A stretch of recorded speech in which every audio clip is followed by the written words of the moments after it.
Welcome to Gilville. For those of you who listened to episode 4, then right now you know we're at the outskirts of the haunted forest. We're not in the haunted forest. I don't think we're quite ready for that yet. Too scary.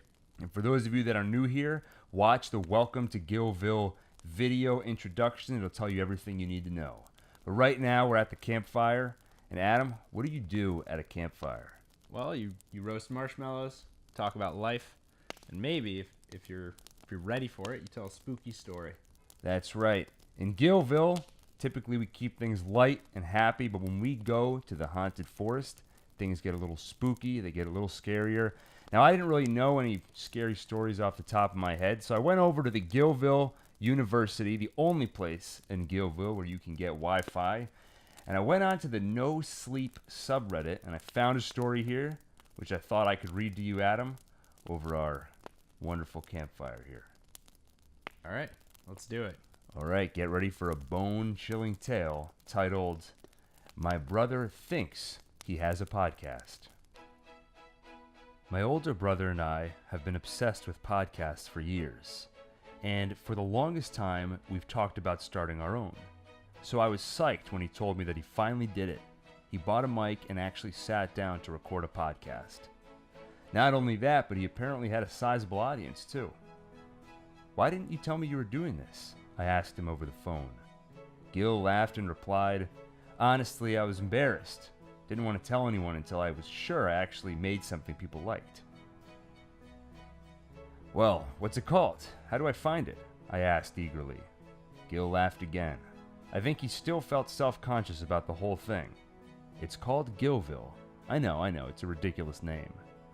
It was my turn to laugh. No, I love it. What's it about? He took a moment and then responded, It's hard to explain. It's best for you to just listen to it. Before I could say anything else, Gil quickly added, Actually, I've got to get going, but check it out and let me know what you think. After the call ended, I immediately opened the podcast app and searched Gilville, but found nothing. I figured maybe the podcast was new and wasn't listed in iTunes yet, but a Google search also turned up nothing. I smiled as I figured maybe Gil had exaggerated the podcast's success. He claimed to have thousands of listeners already, but I doubt that's possible if you don't even turn up on a Google search. I texted Gil to let him know I couldn't find the podcast and asked if he could just send me a link. I didn't see his reply until the next morning. It came in the middle of the night and contained a broken link to nowhere. At that point, I figured Gilville was just a weird joke and sent a text to that effect. Ha ha, can't believe I fell for that. Gil simply replied with a question mark. I texted back, Come on, man, there is no Gilville. Nothing on iTunes, nothing on Google, broken link. His next reply simply stated, It's real. Over the next few weeks, we had similar conversations through text, email, and sometimes phone calls.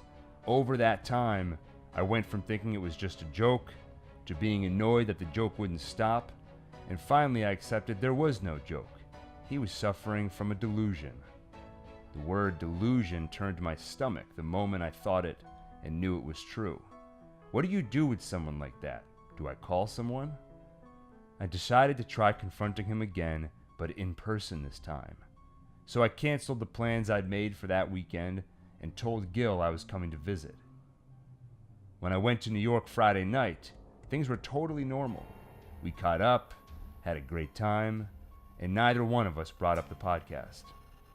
It did not come up until about 2 hours past midnight. I was on the couch in a blanket, slightly buzzed and moments away from falling asleep. Gil went to his bedroom, but before shutting the door, he quietly called my name. Yo, Adam.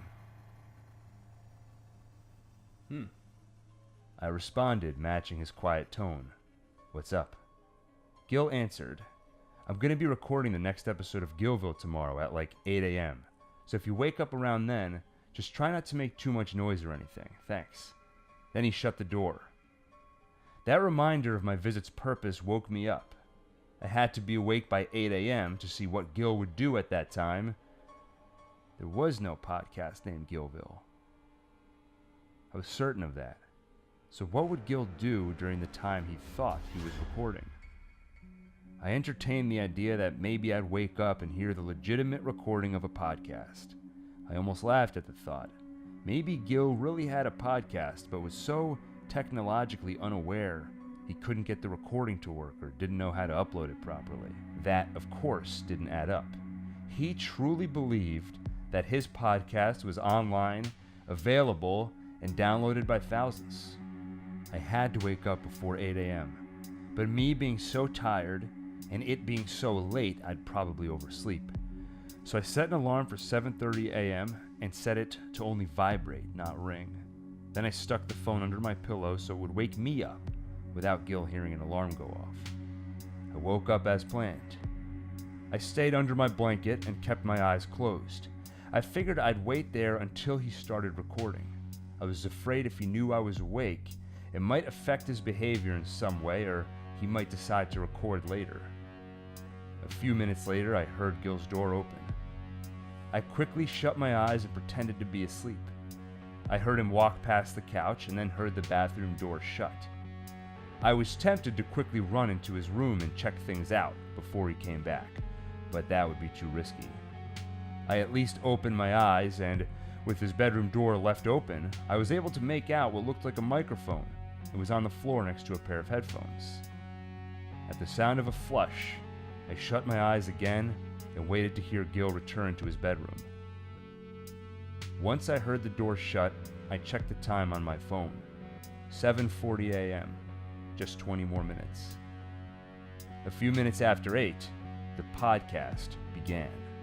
At first, it sounded like a low, guttural singing or humming. It reminded me of YouTube videos I've seen where people demonstrate throat singing. This lasted a few minutes until it was interrupted by what I could best describe as barking. Gil sounded as though he were screaming and coughing simultaneously, over and over. Occasionally, the barking would be interrupted by a laugh. At that point, there was no doubt in my mind he'd completely lost it. When he finished his session, Gil stepped out of the bedroom.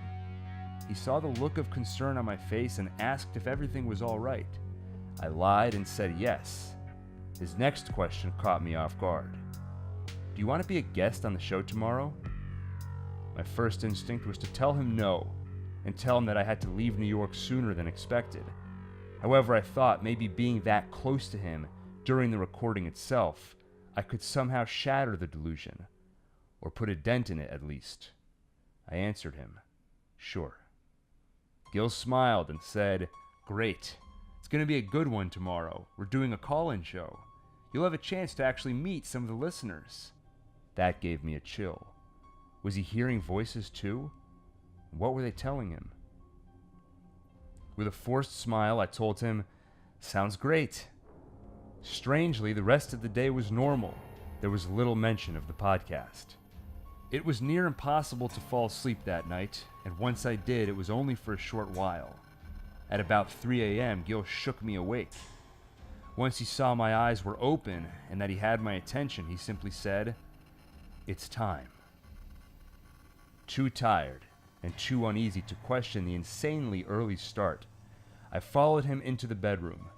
It was bare except for a bed in the corner and Gil's podcast equipment on the floor. There were 2 microphones and 2 pairs of headphones on the ground. I'm not sure if I was surprised or not that none of the equipment was plugged into anything. He sat cross-legged in front of one mic, so I followed suit and sat across from him at the other one. "Put those on, so you can hear them," Gil said as he pointed to the headphones. A moment after I slipped them on, the podcast began. His eyes rolled to the back of his head so only white was visible. Then his arms stretched out straight towards the floor as he leaned back slightly. The throat singing began as he slowly rocked back and forth. I wanted to grab him and ask if he was all right. I wanted to shout at him to stop. What would interrupting him do, though? I feared he could turn violent. Then Gil stopped and began to repeat that barking from yesterday. His body convulsed violently as he paced back and forth in the room. It almost looked like a bizarre dance. That was enough for me. I decided to stand up and walk out of the room. As I started towards the door, I heard the sound of my headphone cord uselessly dragging across the floor, plugged into nothing. I reached my hand up to yank the headphones off when it happened. I heard Gilville's first listener call-in. It began with a single voice, shouting at the top of his lungs, "Help us!" At first I was frozen in my tracks. It couldn't be that the voice came from my headphones. Maybe Gil shouted it and my terrified mind was playing tricks on me. I slowly turned my head to see Gil looking in my direction. Below his wide, white eyes was a large grin. I slowly removed my headphones. Gil pointed at them and gestured for me to put them back on. At first I did nothing, but moments later the headphones started to buzz with activity. I brought them closer to my head and the sound became more audible, unmistakably originating from the two speakers I was about to put over my ears. This time it was a choir of voices screaming, "Please, help us!" What was Gil caught up in? What was I caught up in? The screaming changed. This time they yelled, "Let us in, please!" Gil laughed. I finally turned to the door, flung it open, and ran. Just before I ripped the headphones off, I heard one last singular voice shout, "Let us into Gilville!" I'm safely back home now, a couple of states away. I'm not sure what to do. I thought Gil was crazy, but I heard the voices. I want to say I was so tired my mind played tricks on me, but this wasn't a shadow or trick of the light. I heard the voices. The entire way home I've been thinking about what that last voice said. Let us into Gilville. What the hell did that mean? Was Gilville more than a podcast, but an actual place one could go? When Gil's eyes rolled into the back of his head, it almost felt like his consciousness left his body. Did it go to Gilville?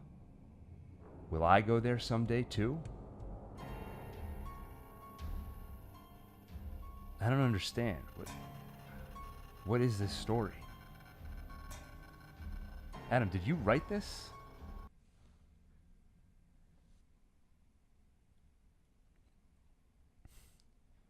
This doesn't make any sense. Gilville's real. Gilville's a real place. Of course it's real. Thanks again for joining us here on Gilville.